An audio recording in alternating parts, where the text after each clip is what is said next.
Greetings. This is just a, what is this? This is a little tutorial for myself. I figure if I teach myself this, it will infiltrate into my brain. It's basically my little report on Mry Rbntt Kwl did a talk. It's tips for reading aloud, parts 1 and part 2. And she also puts a link to her website, MryRbnttKwl.com. That's Kowal. And I thought I would go through the points just to kind of get it into my own brain. So anyone else doing this should just YouTube her up because you'd be getting it straight from her, versus listening to another dude try and remember from look at his notes and try and figure out what the heck was going on. So yeah, and this is sort of the context, I think, of her speaking at a conference where it's like it's authors reading their own works aloud.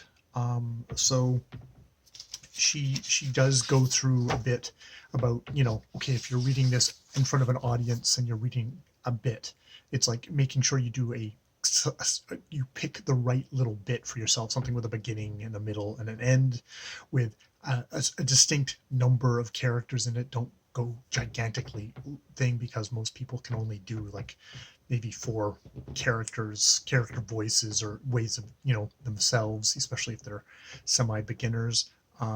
Self-contained scene, hopefully maybe something that's got a kind of lot of anim, autom, anime,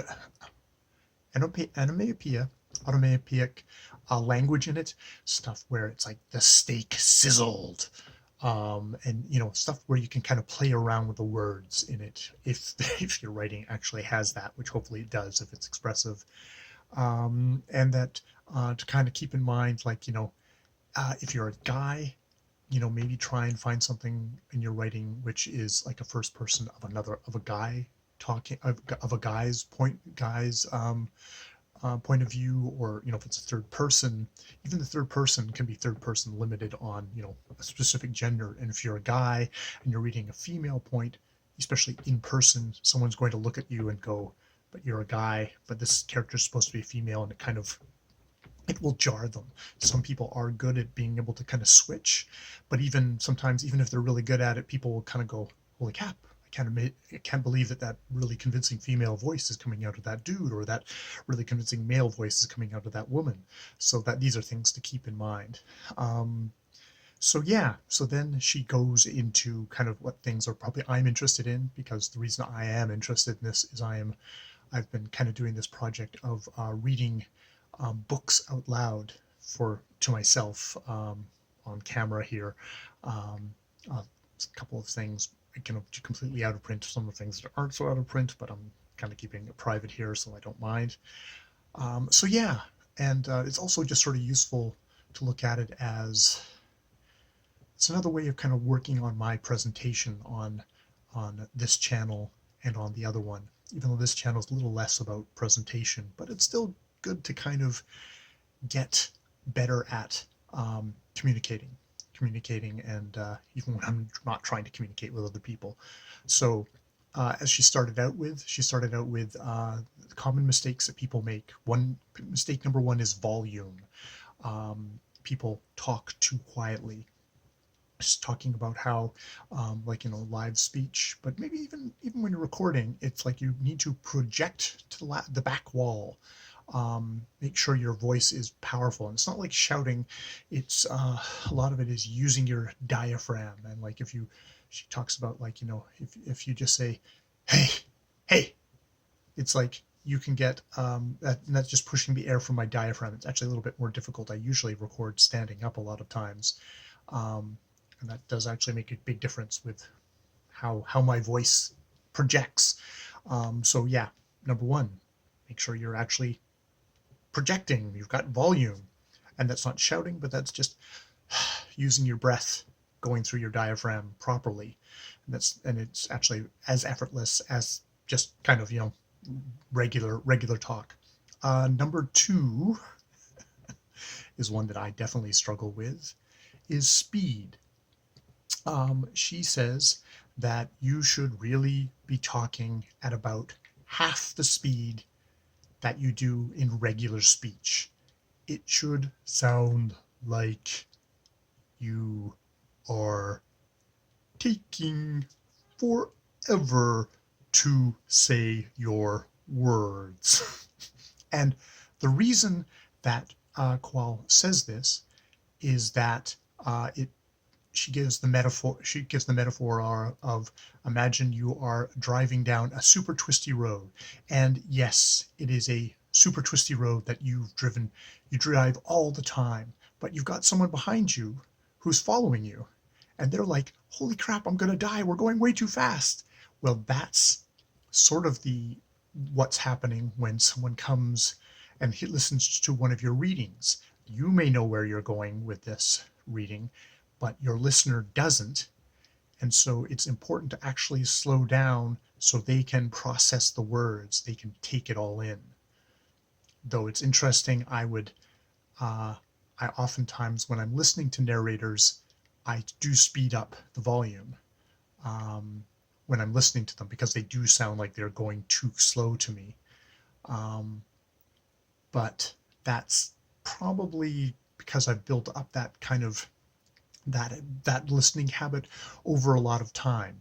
And it certainly does depend on what I'm listening to. There's some things that I can speed right up, but there are other things where the language, the storytelling is such more complicated, more unexpected, that I will have to slow it down so I can actually catch that meaning. So that's a really good point that Kwl comes up with, and I think it's a good habit to get into with reading, especially when I'm the reading I am doing.